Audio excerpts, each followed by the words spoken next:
Konnichiwa জাপানি ভাষা শেখার আজকের ক্লাসে সবাইকে ওয়েলকাম। আজ আমরা মিন্নানো নিহঙ্গো বইয়ের লেসন 15-এর দারুণ কিছু নিয়ম শিখব। একবার ভাবুন তো, জাপানে ঘুরতে গিয়ে কাউকে জিজ্ঞেস করতে হবে আমি কি ভেতরে আসতে পারি, বা হয়তো কোনো মিউজিয়ামে দেখতে পেলেন ছবি তোলা নিষেধ। এই কথাগুলো জাপানিতে কিভাবে বলবেন? চিন্তা নেই, আজকের লেসনে আমরা ঠিক এই পরিস্থিতিগুলো সামলানোর জন্যই কিছু চমৎকার টুলস শিখে নেব। তো আর দেরি না করে চলুন শুরু করা যাক। আমাদের প্রথম নিয়মটা হলো কিভাবে আমরা খুব বিনীতভাবে কোনো কিছু করার জন্য পারমিশন বা অনুমতি চাইতে পারি। আর এর জন্য একটা ম্যাজিক রুল আছে, সেটা হলো ভার্বের তে ফর্মের সাথে মো ইদেস্কা যোগ করে দেওয়া।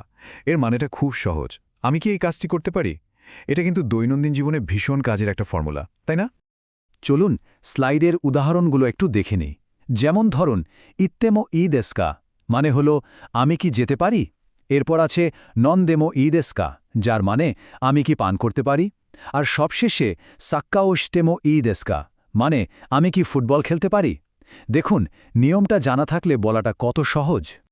আচ্ছা, অনুমতি চাওয়া তো আমরা শিখে গেলাম, কিন্তু যদি এর ঠিক উল্টোটা করতে হয়, মানে কোনো কিছু যদি কঠোরভাবে নিষেধ করতে হয়, তখন কি করতে হবে? চলুন আমাদের কমিউনিকেশন টুলকিটের পরের অংশে সেটাই দেখে নিই। তো কোনো কাজ কঠোরভাবে নিষেধ করার জন্য নিয়মটা হলো ভার্বের তে ফর্মের সাথে ওয়াইকে মাসিন যোগ করা। এর সোজা মানে হলো এই কাজটি করা যাবে না বা করা নিষেধ। মনে রাখতে হবে এটা কিন্তু কোনো নরম অনুরোধ নয়, বরং এটা একটা বেশ শক্ত নিয়ম। চলুন আবার উদাহরণগুলো দেখি। ইত্তেবা ইকেমাসেন মানে হল যাওয়া নিষেধ, নন্দেওয়া ইকেমাসেন মানে পান করা নিষেধ, আর সাক্কাওস্তেওয়া ইকেমাসেন এর মানে দাঁড়ায় ফুটবল খেলা নিষেধ।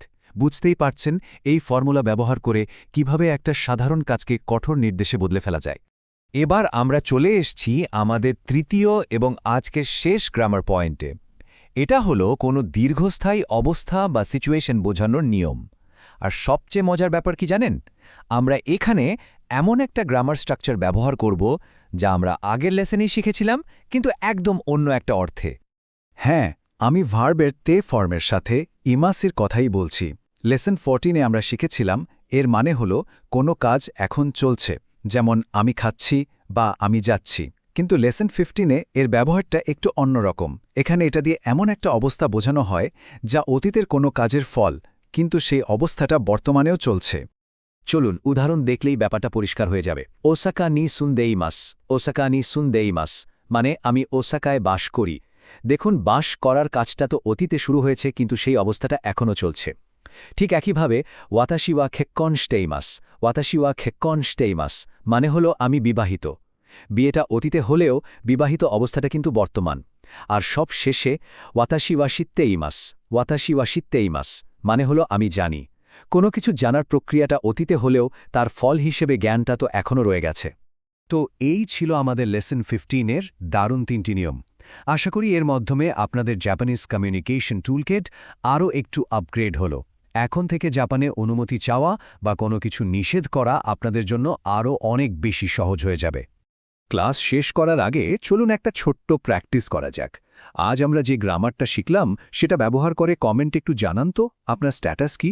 কেক্কন শীতে ইমাস মানে কেহন শীতে মানে ম্যারিড, নাকি দক্ষিণ দেশ মানে সিঙ্গল। আজকের এই ক্লাসটা যদি ভালো লেগে থাকে তাহলে লাইক আর সাবস্ক্রাইব করতে একদম ভুলবেন না। আবার দেখা হবে পরের ক্লাসে।